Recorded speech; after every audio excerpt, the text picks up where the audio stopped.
오늘도 솔직한 고백으로 시작을 할게요. 여러분, 우리가 때때로는 감히 하나님한테 이런 마음이 들 때가 있는 것 같아요. 솔직히 너무나도 하나님이 초라하게 느껴질 때가 있지 않냐는 겁니다. 그렇지 않으세요? 늘 얘기 드리지만 그렇다고 해주셔야 제가 설교를 할 수가 있습니다. 솔직히 한 번이라도 하나님이, 또 하나님을 믿는 믿음이 초라하게 느껴진다 싶을 때가 있지 않으셨냐고요. 아이고, 목사님 한 번이 뭐다요. 지난 주일 지나고 오늘까지 3일 동안도 진짜 10몇 번도 나는 솔직히 하나님이 초라하게 느껴질 때가 참 많이 있었다. 아니, 하나님이 뭐 이렇게까지 능력이 없으신지, 능력이 없으셔서 뭘 안 해주시는 건지, 하실 수 있는 능력이 있으신데 나를 도와주기 싫으셔서 안 도와주시는 건지, 하여튼 너무 하나님이 별로다 싶고 하나님이 초라하게 느껴져서 솔직히 내가 이런 하나님을 믿는 게 맞는 건지 라는 생각을 여태껏 살면서 한 번이라도 하신 분만 그대로 자리에 앉아 계세요. 항상 들리는 얘기지만 역시나 다 자리에 앉아 계십니다. 우리가 솔직히 한 번이라도 그런 생각 해보지 않았나요? 죄송합니다. 명색이 목사라면서 제가 그 생각 정말 많이 하고 살아요. 근데 여러분, 정말로 감히 그런 마음이 들 때가 있지 않냐고요. 우리가 하나님을 믿는다 할 때는 사실 그렇잖아요. 하나님에 대한 어떤 기대와 소망을 가지고, 꿈을 가지고 하나님을 믿는 거 아니냐고요. 하나님을 믿으면 반드시 하나님이 이 문제를 어떻게든 해결해 주실 거라고. 물론 때로는 시간 좀 걸릴 수도 있고, 나름 그래도 하나님 어떤 계획이 있으셔가지고 일부러 나를 훈련시키시려고, 나를 더 성장시키시려고 때로는 이 문제 해결의 시간을 좀 일부러라도 질질 끄실 때가 있는 것 정도는, 나도 나름 이제 교회라는 세월과 연차가 쌓였다 보니까, 신앙의 연차가 나름 그래도 나도 10수년 되다 보니까 다 하나님의 계획이 있어서 좀 그 사건의 해결의, 문제 해결의 시간이 좀 더딘 건 내가 알겠다고. 알겠어요, 하나님, 오케이. 일부러 시간 끄시는 거 제가 이해한다고요. 하나님도 나름 스케줄이 있으시겠죠. 저 이제 그 정도는 이해할 수 있는 수준 됐습니다. 오케이, 알겠습니다. 하나님, 인내하겠습니다. 그리고 나서 이제 하나님이 그 문제를 해결해 주실 때를 간절히 그래도 믿음으로 기다리고 기대하고 인내하면서 소망을 가지고 우리가 기다린단 말이죠. 기다리고 또 기다립니다. 기다리고 또 기다려요. 기다리고 또 기다려요. 그런데 그렇게 하염없이 참고 꾹꾹 버텨가면서 믿음으로 악착같이 기다렸는데 계속해서 깜깜무소식이다 싶으면 하나님한테 이런 마음이 쓱 올라올 수가 있다는 겁니다. 아이, 속썩이는 자신놈의 새끼가 좀 하나님의 은혜로 변하고 밖에 기미가 안 보이는 거예요. 대출받은 거랑 또 갚아야 될 빚, 이자 빚이 있는데 하나님의 은혜로 그것도 어떻게 정리되게 해주실 기미가 보이지 않는 거죠. 그 꼴보기 싫은 왼수 같은 인간을 여전히 하나님이 내버려 두시는 거예요. 하나님이 데려갈 생각이 없으신 것 같아요. 기미가 보이지 않아요. 우리가 하나님한테 간절히 바라는 어떤 기도 제목들을 하나님이 좀처럼 아무리 기다려봐도, 아무리 믿음과 소망을 가지고 기다려봐도 하나님이 좀처럼 들어주시고 응답해 주실 기미가 보이지 않으면, 아무리 교회 연차가 오래됐고 아무리 신앙의 레벨루가 이제 좀 올라갔다 하더라도요, 어때요? 꼭지가 돌아와 버린다고. 내가 진짜 이런 하나님을 믿는 게 과연 맞는 건지, 하나님의 능력을 진짜 진지하게 좀 의심을 해봐야 되는 게 아닌지, 너무 하나님이 형편없으신 거 아니냐고, 너무 하나님이 초라하게 느껴진다고. 죄송합니다. 감히 하나님한테 이런 표현을 써서. 근데 이해하고 들어주세요. 근데 정말로 우리가 신앙이 바닥을 치게 되면요, 그런 불만과 의심의 질문을 쏟아내게 된다니까요. 그런 적 없으세요? 조만간입니다. 그럴 때가 반드시 오실 거예요. 우리가 솔직히 그렇지 않냐고요. 하나님의 능력을 얘기할 때, 하나님의 사랑을 얘기할 때면 우리는 하나님이 그래서 하나님이 능력을 써서 나한테 뭘 해주셨는지, 하나님이 그래서 얼마나 대단한 사랑으로 나한테 어떻게까지 해주셨는지를 가지고 그걸 기준으로 해서 하나님의 능력과 사랑을 평가한다는 거예요. 우리는. 예를 들면 이런 것 같아요. 다 아시다시피 저한테는 이제 자식이 둘 있잖아요. 가시나 하나, 기집애 하나, 이렇게 둘이 있는데, 물론 둘째는 아직도 자기를 공주라고 불러요. 큰일 났습니다. 주여. 여튼간에 여러분, 제가요, 저희 두 딸을 사랑할까요? 사랑 안 할까요? 별로 사랑 안 하는 것처럼 보이세요? 큰일인데요? 근데 만약에 제가요, 정말 저희 딸들 누구보다 사랑하는데 그렇게 말로는 사랑한다고 하면서 만약에 실제로 이렇게 한다면 어떨 것 같으세요? 아빠 목말라 하면요, 제가 침 삼켜라 라고 하는 거예요. 아빠 배고파 참어, 오늘부터 3일 동안 금식. 아빠 학교 준비물 이런 거 사가야 되는데 돈 없어? 아빠한테 사달라고 하지 마. 아빠 돈 쓰는 거 아까우니까 나가서 돈 벌어가지고 니네가 사. 벌어다 써야지. 뭐 아직까지 나이 10살 넘었으면 이제 알아서 해야지 라고 한다. 만약에 제가 저희 딸들한테 그렇게 한다면요, 벌써 저희 딸들이 무섭게 저렇게 째려보고 있잖아요. 속으로 이제 오늘부터 기도 시작해야겠다, 하나님한테 새 아빠를 주시라고 그런 눈빛으로 저를 무섭게 째려볼 거예요. 여러분, 진짜로 만약에 제가 그런다면 제가 정말 제 딸을 사랑하는 아빠가 기예요? 아니에요? 아니죠. 세상에 그런 아빠가 어디 있어요. 세상에 자기 딸들을 사랑한다면서 딸들한테 그따구로 말하는 아빠가 어디 있겠냐고. 설령 형편이 어려워서, 제가 형편이 어려워서 맛있는 거 더 비싼 거는 못 먹이고 못 사줄 수는 있죠. 그러나 절대로 사랑하는 아빠라고 한다면 그렇게 말을 하지는 않을 거잖아요. 여러분, 우리는요 그런 것 같아요. 누군가가 나를 사랑한다, 누군가 나를 책임져 준다고 할 때는 우리는요, 그러니까 그 사람이 나한테 어떻게까지 해줄 수 있는지, 나한테 이렇게까지 해줬다고, 그걸 가지고 나를 사랑한다는 것을 평가 매긴다라는 겁니다. 그래서 우리가 하나님한테도 마찬가지인 것 같아요. 하나님이 나를 사랑하신다, 하나님이 나를 책임져 주신다, 그래서 하나님이 나를 위해서, 우리 집을 위해서 이렇게까지, 이런 능력까지 보여주셨고 내 인생에 이러이러한 것까지 해주셨다고, 그걸 가지고 우리가 하나님이 참말로 나를 사랑하시고 하나님이 참 능력 있는 분이시다라는 걸 평가하게 된단 말이죠. 그걸 기준 삼아서, 나한테 뭘 해주셨는지를 기준 삼아서. 그래서 감히 때때로 우리가 하나님한테 하나님이 참 초라하게 느껴진다고, 하나님을 믿는 게 맞는 거냐고, 그래서 감히 하나님을 의심하고 실망하면서 하나님한테 툴툴거리게 된다는 겁니다. 왜요? 하나님이 영 거시기 하거든요. 솔직히 딱히 뭘 안 해주신 것 같고 해주신 것도 별로 없는 것 같고, 변화니 기적이니 그런 거 기미가 보이지, 그렇게 될 기미가 보이지 않기 때문에 그런다고. 오늘 주신 말씀, 또 요한복음, 이제 이어지는 요한복음의 말씀들을 봤을 때 당시의 상황을 놓고 봐도 좀 그런 마음이 들었을 것 같아요. 예수님을 믿고 하나님을 믿는다고 했던 사람들이요. 왜냐하면 여러분, 예수님 당시에 이 로마라고 하는 나라는요, 전 세계 탈탈 펴서 제일 이거였어요. 넘버원이었다고요.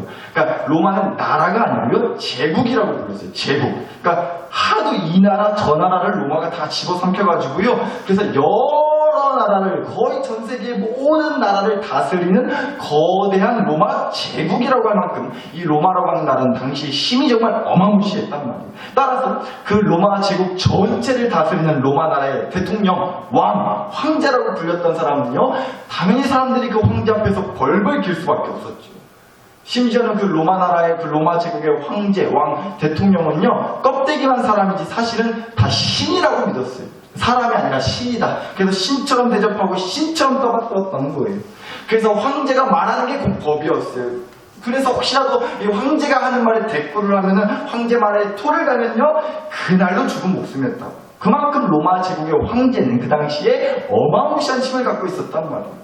그래서 로마 제국의 밑에 들어서 지배를 받고 있던 이스라엘 민족들이요, 그래서 오매불망 하나님이 구약 성경에서 예언하셨던, 약속하셨던 그 메시아, 자기들을 구원해줄 메시아 구원자를 이 이스라엘 민족은 매일같이 그래서 기대하고 꿈꾸고 소망하면서 기도하면서 살았었단 말이에요.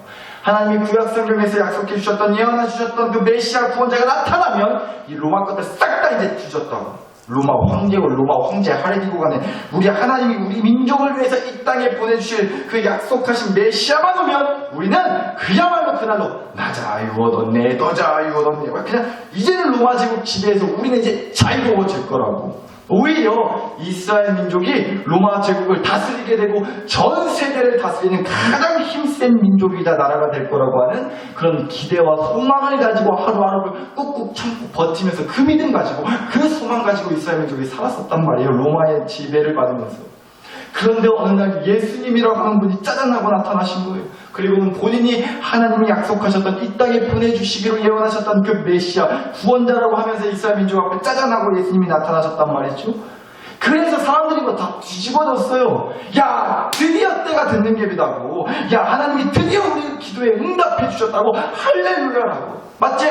내 말이 맞지 않았냐고. 네가 믿음으로 기다리고 기도하던 하나님이 반드시 그렇게 응답하신다고 하셨던 그 기도 들어주시지 않냐고. 보라고, 하나님이 참말로 우리를 이 로마 나라에서 구원해줄 메시아를 보내주셨다. 아, 내가 뭐라 그러냐고. 아, 그러니까 믿음으로 인내해야 되는 거라고. 절대로 믿음 포기하면 안 된다고. 하나님 이렇게 우리 기도 응답해 주시자네 라고 하면서 자기들끼리 아주 좋아 죽고 난리가 났단 말이에요. 예수님이 나타나셔서는 뭐 못 걷는 사람을 걷게 하시고 앞을 보지 못했던 사람을 보게 하시고 심지어는 죽은 나사로도 살려버리시고 그리고 예수님이 못 쫓아내는 귀신이 없으셨고요. 예수님이 설교 한마디 했다 하면요. 말씀 한 절 한 절이 얼마나 은혜가 되고 감동이 되고 깨달음이 되던지 예수님이 설교 한마디만 하셨다면 너나 나나 할 것 없이 그냥 은혜 충만, 믿음 충만, 아주 감동 충만 싹 다 뒤집어졌다고.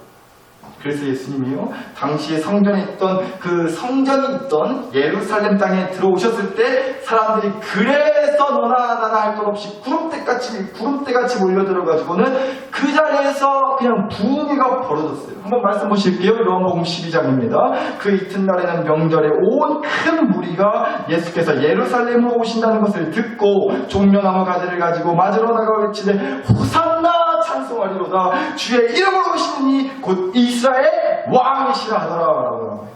사람들이 예수님을 예루살렘 땅에 오신 예수님을 향해서 뭐라고 사람들이 찬송했다고요? 호산나 호산나 그랬다고. 전에도 뭐 얘기 드렸지만 이 호산나라고 하는 말은요 이런 뜻이에요. 기도합니다. 간절히 구합니다. 이제 우리를 구원해 주시옵소서.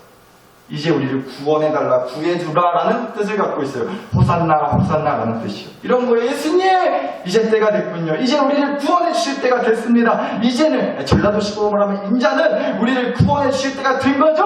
퍼뜩 빨리 일하시고, 이 로마나라 뒤집어 엎으시고, 우리를 구해 주세요. 구원해 주세요. 그런 뜻이었단 말이에요. 호산나라고 하는 찬양이. 거기다가 또 이렇게 말씀 보시면 또 이렇게 찬송했다고 나오잖아요. 호산나 찬송하리로다 주의 이름으로 오시는 이 곧 이스라엘의 누구시여? 왕이시여라고 찬송했어요.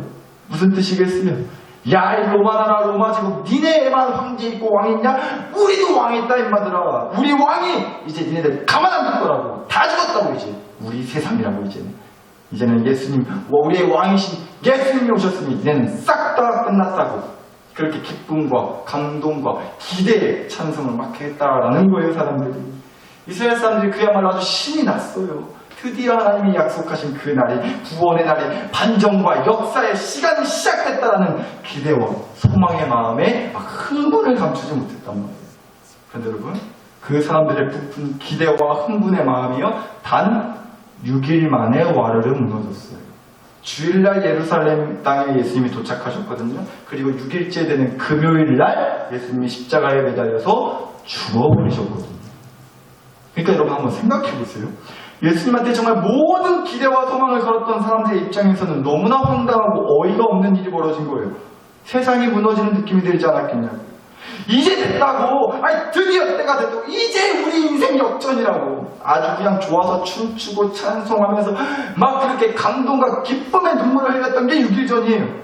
그런데 예수님이 로마 나라의 군인들한테 질질질 끌려가시는 거예요. 무시를 당하시고 발길질에 주먹질을 채찍질에 온몸에 피투성이가 돼가지고 예수님이 십자가에 잔인하게 매달려서 죽어가는 모습을 보면서 6일 전에 흘렸던 감동과 기쁨의 눈물은 이제 슬픔과 초라함과 허무함과 분노의 눈물로 바뀌어버렸단 말이에요. 예수님이시라면 정말로 뭔가 바뀔 거라고 찰떡같이 믿었었는데 로마나라 뒤집어 엎어주시고 우리 세상 만들어주실 거라고 그렇게 철석같이 기대했는데 십자가에서 너무도 힘없이 너무도 허무하게 죽어버리신 예수님을 바라보면서 얼마나 자신들의 그 믿음과 소망이 초라하게 느껴졌겠냐고요, 사람들이. 이 말씀 보세요. 요한복음 19장에 있는 말씀입니다. 유대인의 대제사장들이 빌라도에게 이르되 유대인의 왕이라 쓰지 말고 자칭 유대인의 왕이라 쓰라 이렇게 했다는 거예요. 이 당시 실제로 역사적인 기록을 봐도요, 십자가에 매달려서 로마 나라에서요, 십자가에 매달려서 죽임을 당하는 그런 처형, 벌을 받게 되면요, 십자가 위에다가 명패 같은 걸 써서 매달았다고 해요. 그리고 명패에다가 보통은 그 죄수의 이름과 죄수가 어떤 죄를 저질러서 이런 끔찍한 벌을 받게 되었는지 그 죄의 이름을 써놨다고 합니다. 그래서 예수님이 십자가에 매달리셨을 때 예수님이 매달린 그 십자가 위에는 이제 로마 나라 사람들이 유대인의 왕, 이스라엘 백성의 왕 이렇게 썼다는 거예요. 그런데도 예수님을 징하기도 싫어했던 대제사장들이라고 하는 인간들이 그것마저 마음에 안 들어가지고요, 유대인의 왕이라고 쓰지 말고 자칭 유대인의 왕이라고 쓰라고 막 그렇게 했다는 겁니다. 물론 이 인간들의 말이 먹히진 않았어요. 말씀 보시면 그대로 그냥 뭐 자칭이 아니라 유대인의 왕이라고만 이제 명패에 써였다고 말씀에 나옵니다. 그런데 우리가 이걸 생각해 보자는 거예요. 그러니까 여러분, 이렇게나 예수님의 끝이 초라했다라는 겁니다. 사람들한테 그렇게 찬양받으시면서 예루살렘 땅에 들어오셨어요. 호산나 이스라엘의 왕이시라고 찬송을 받으셨던 예수님이요. 이제는 십자가에 매달리시고 나니까 왜 저 인간이 우리의 왕이냐고. 혼자 왕이라고 떠들고 다니는 사람이라고 저 인간은. 왜 저 십자가에 매달려서 곧 죽을 팔자인 예수 저 인간이 어떻게 우리 왕이 될 수 있냐고. 혼자 왕이라고 떠드는 저 인간 우리 왕 아니라고. 우리 왕으로 나 인정 안 한다고. 하나님이 보내주신 왕이라면 어디 한번 그 대단한 능력 가지고 그 십자가를 뽀개가지고 한번 내려오라고 해보라고. 그러지도 못하는 저 초라한 죄수 우리의 왕 아니오라. 자칭 유대인의 왕이라고 쓰던가 하십시오. 그렇게 얘기를 한 거예요. 왕으로 인정받지 못했다고요. 왕이라고 찬송받으시면서 예루살렘 땅에 오셨던 예수님이었는데. 그러니까 그런 소리나 듣는, 그런 대접이나 받는 너무나 초라한 끝을 당하셨다는 데가 있습니다.